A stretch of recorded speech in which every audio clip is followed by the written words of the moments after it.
ओडिशा की धरती पर स्थित पुरी का जगन्नाथ मंदिर न केवल स्थापत्य की दृष्टि से अद्वितीय है, बल्कि यहाँ होने वाली लीलाएं और मान्यताएं भी अपूर्व हैं।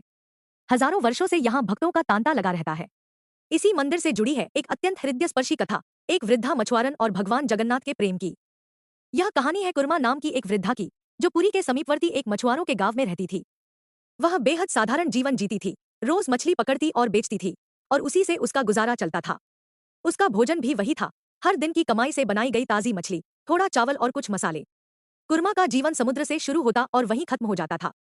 लेकिन एक दिन उसका जीवन पूरी तरह बदल गया। कुर्मा ने अपने जीवन में भगवान जगन्नाथ के बारे में कई कहानियां सुनी थी। कैसे वे भक्तों के प्रेम से पिघल जाते हैं, कैसे वे अपनी रथ यात्रा में सबको साथ लेकर चलते हैं, और कैसे वे भोग स्वीकार करते हैं, चाहे वह अमीर हो या गरीब, छोटा हो या बड़ा। एक दिन किसी पड़ोसी से उसे पता चला कि मंदिर में भगवान को दिन में कई बार भोग अर्पित किया जाता है और उसमें विविध प्रकार के पकवान होते हैं। उत्सुकतावश और कुछ ईश्वरीय प्रेरणा से वह पुरी के मंदिर में भगवान के दर्शन के लिए चली गई। जब वह पहली बार मंदिर के भीतर गई तो उसकी आंखें भगवान के दर्शन कर भाव विभोर हो गईं। विशाल नेत्रों वाले, गगनचुंबी रथ पर सवार, हाथ में सुदर्शन चक्र लिए जगन्नाथ जी का रूप देखकर उसका हृदय पिघल गया। वह मंत्रमुग्ध होकर उन्हें देखती रही। फिर उसकी नजर भगवान को अर्पित भोग पर पड़ी। उसे प्रसाद में मीठी खीर, लड्डू, खिचड़ी, दाल और अन्य पारंपरिक पकवान दिखाई दिए। वह चौंक गई, इनमें से एक भी वस्तु मसालेदार नहीं थी, कोई चटपटी चीज नहीं थी, और सबसे बढ़कर मांसाहार तो बिल्कुल नहीं था। कुर्मा सोच में पड़ गई, क्या मेरे भगवान को कभी कुछ तीखा, कुछ मसालेदार नहीं चखा गया? उसके मन में एक भावनात्मक विचार आया, मैं रोज जो खाती हूँ वही मैं अपने भगवान को क्यों न चढ़ाऊं? उसके लिए मछली सिर्फ भोजन नहीं थी, वह उसकी मेहनत और जीविका का प्रतीक थी। उसने निश्चय किया कि अगली बार वह भगवान को अपने हाथों से बनी हुई मसालेदार मछली का भोग चढ़ाएगी।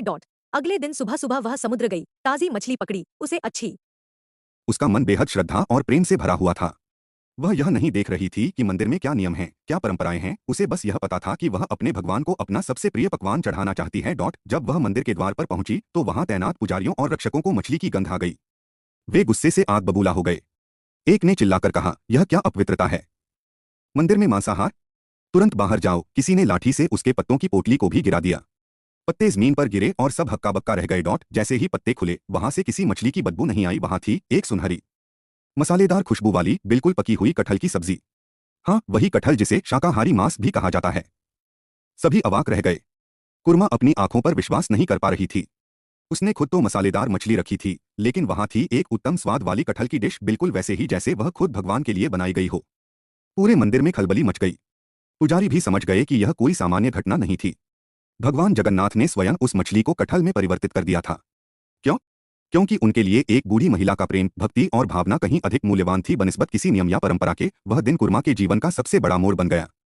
उस दिन उसने भगवान के प्रेम की गहराई को समझा। उसने वही क्षण भगवान को समर्पित कर दिया और यह प्रण लिया कि अब वह जीवन भर